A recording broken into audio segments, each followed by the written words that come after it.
اللہ اکبر.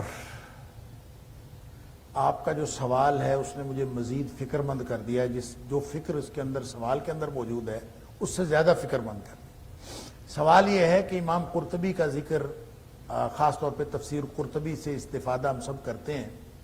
امام قرطبی نے ابن العربی کی تحسین کی ہے, اس کے بہت ساری چیزیں کوٹ بھی کی ہیں.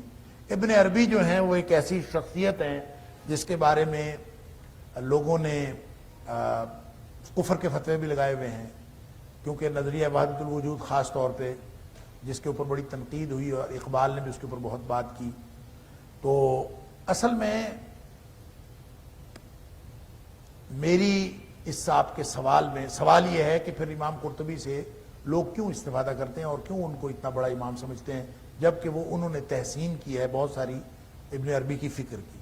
اچھا, ایک تو ابن عربی کے حوالے سے یہ ذہن میں رکھیں کہ ابن عربی دو ہیں.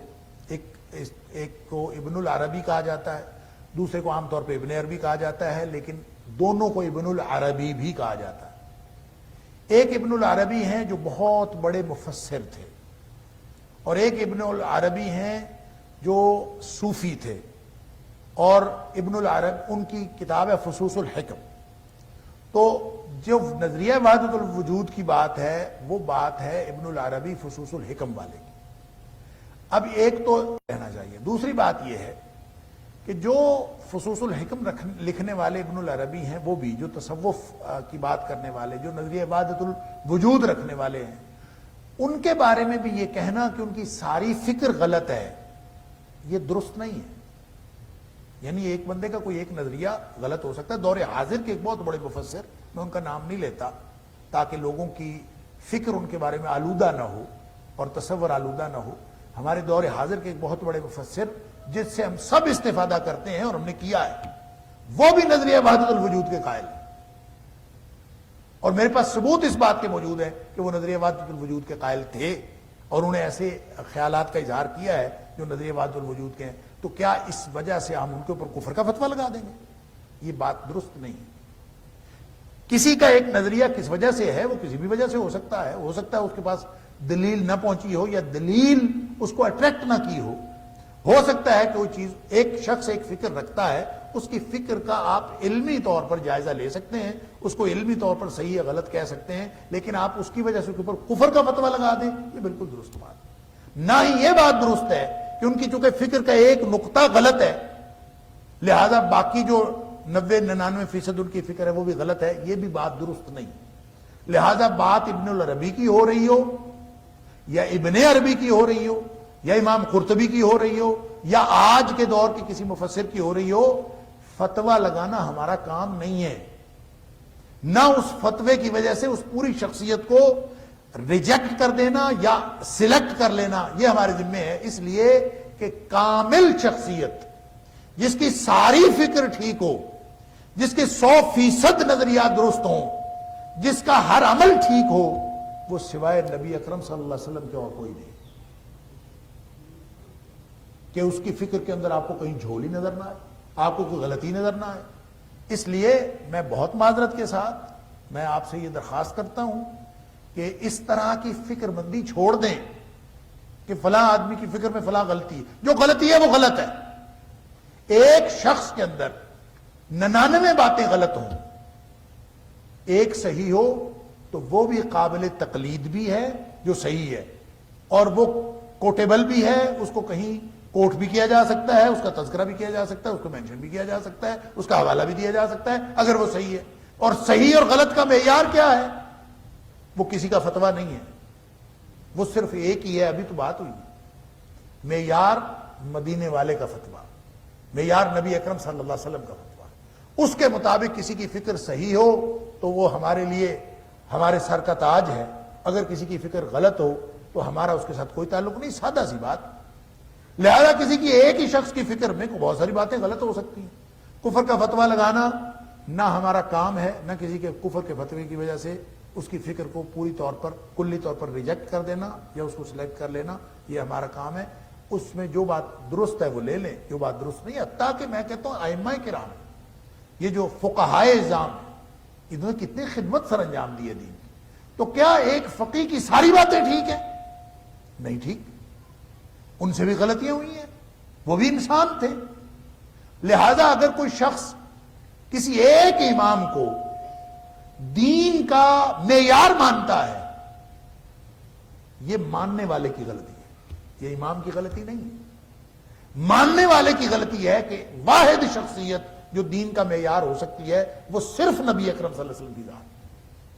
کوئی امام بھی واحد شخصیت، امام احمد ابن حنبل ہو، امام ابو حنیفہ رحمۃ اللہ علیہ ہوں، امام شافعی علیہ الرحمہ ہوں، امام مالک علیہ الرحمہ، کوئی بھی ہو واحد شخصیت، وہ دین کے لیے معیار نہیں ہو سکتا۔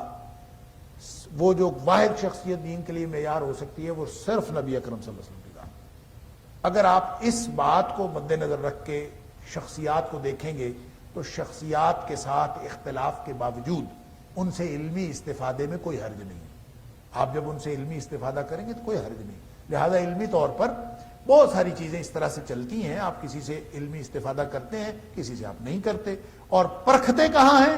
پرکھنے کے لیے معیار ہمارے پاس اللہ اور اس کے رسول صلی اللہ علیہ وسلم کی۔ لہذا غلط اور صحیح کو جانچنے کے لیے ہم یہ بنیاد بنائیں گے، اور تشریحات میں علمی استفادہ جیسے ائمہ اربعہ سے کیا جا سکتا ہے، جیسے حتیٰ کہ امام جعفر رحمۃ اللہ علیہ سے کیا جا سکتا ہے، حتیٰ کہ آج کے دور کے کسی بھی مفسر، کسی بھی محدث اور کسی بھی متکلم کے کلام سے، اس کی کتابوں سے استفادہ کیا جا سکتا ہے، بشرطے کہ وہ کتاب و سنت کے معیار پر پوری اترتی ہیں۔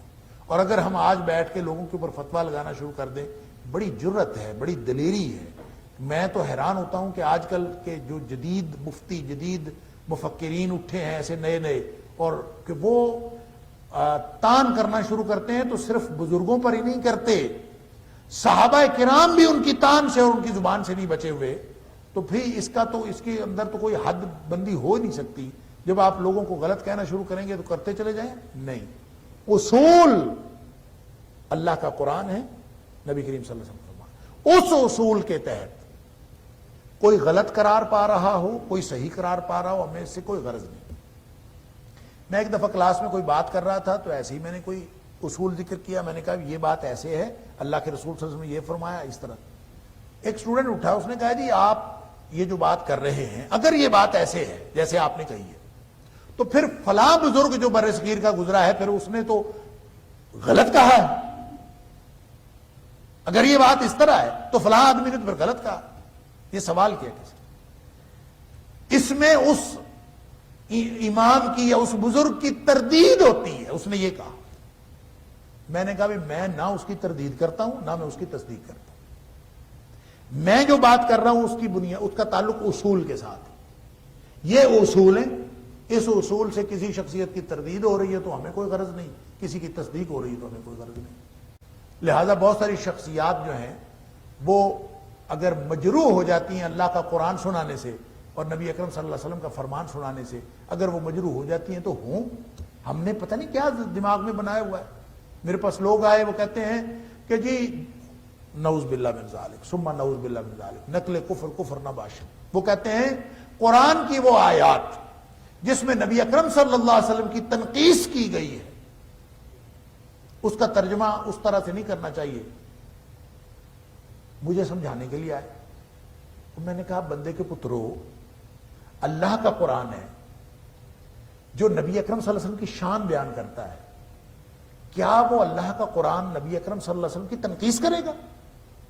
یہ تمہارا سوال کس عقیدے پر مبنی ہے؟ اللہ کا قرآن نبی کریم صلی اللہ علیہ وسلم کی تنقیص کر ہی نہیں سکتا، ممکن ہی نہیں۔ وہ تو نبی کریم صلی اللہ علیہ وسلم کی شان بیان کرتا ہے۔